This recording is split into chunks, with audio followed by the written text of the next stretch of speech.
Bonjour class, ça va? I hope everyone's doing good. Today, actually, and tomorrow, we're going to be talking a little bit about African culture. I would like you to open up your book à la page 422, which you can see right there. And we are going to be talking about Africa today and tomorrow. Now, if you listen carefully, you will notice that there's not going to be a lot of work besides just listening and learning some interesting things about Africa. But I do recommend you watch this and listen because there will most likely be a little bit of this African culture thrown into your final exam, okay? All right, so if you think back to the very beginning of the year, we talked about different countries that are French speaking, and Africa is made up of 29 French-speaking countries.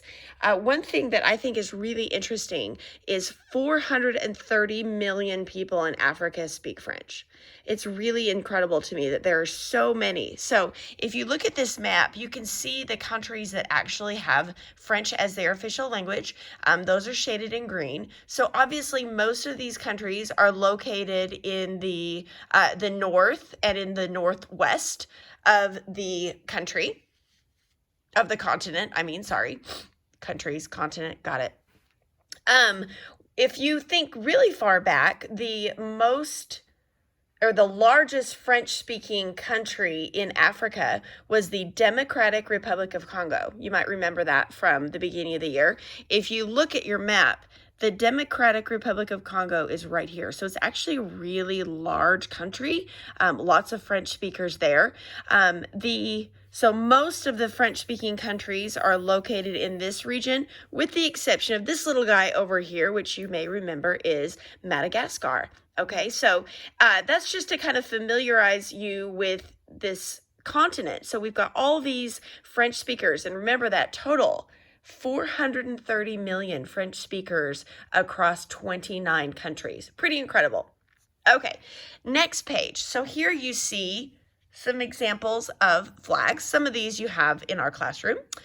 We're not going to really do much with the flags, but I did want to read over this little paragraph right here. C'est en Afrique. Okay, so it is in Africa que la domaine du français est géographiquement le plus étendu. Une vingtaine de pays africains utilisent cette langue à titre divers. Dans certains pays, le français est la langue officielle ou administrative exclusivement ou avec d'autres langues nationales.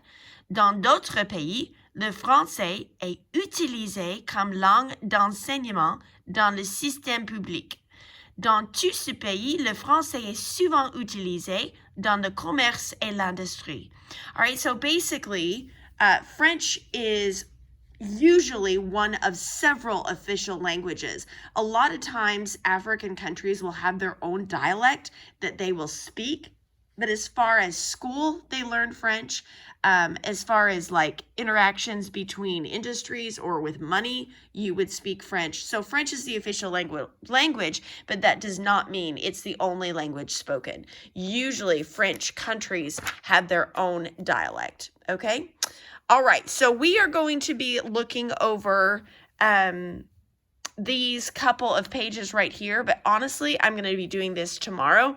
What I would like you to do is I want you to pick one of these African countries listed here, and I want you to get on the internet and look up a couple of just interesting facts on one of these places, okay? So what you're going to do is look up, I said a couple, literally two. Look up a couple of things that you find interesting about one of these countries. I want you to put it on a doc and submit it, or you can always text it to me if that works easier for you. But that's your assignment today. Do a little bit of research on one of these countries and see what you can find that you find interesting about their culture, about their history, about their dress or their food. It could be any of those things. But I just want you to do a little bit of research today on an African country of your choosing. Okay, so that is your homework for today. Pretty easy. But we will be talking more about African culture tomorrow. tomorrow. I hope you have a très très bonne journée. Let me know if you have any questions, okay? Au revoir or avoir, whichever you prefer.